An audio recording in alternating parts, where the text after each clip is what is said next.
Gulf దేశాలపై Iran దాడులను ముమ్మరం చేసింది. అమెరికా ఎయిర్ బేస్లే లక్ష్యంగా టెహ్రాన్ క్షిపణులు, డ్రోన్లతో అటాక్ చేస్తోంది.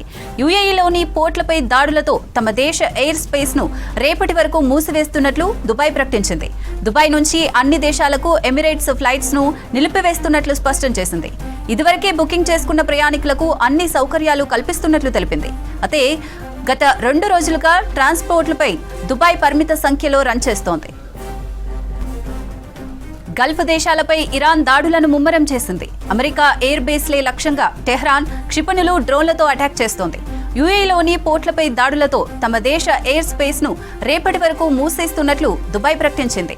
దుబాయ్ నుంచి అన్ని దేశాలకు ఎమిరేట్స్ ఫ్లైట్స్ ను నిలిపివేస్తున్నట్లు స్పష్టం చేసింది. ఇదివరకే బుకింగ్ చేసుకున్న ప్రయాణికులకు అన్ని సౌకర్యాలు కల్పిస్తున్నట్లు తెలిపింది. అయితే గత 2 రోజులుగా ట్రాన్స్పోర్ట్ ఫ్లైట్లను దుబాయ్ పరిమిత సంఖ్యలో రన్ చేస్తోంది.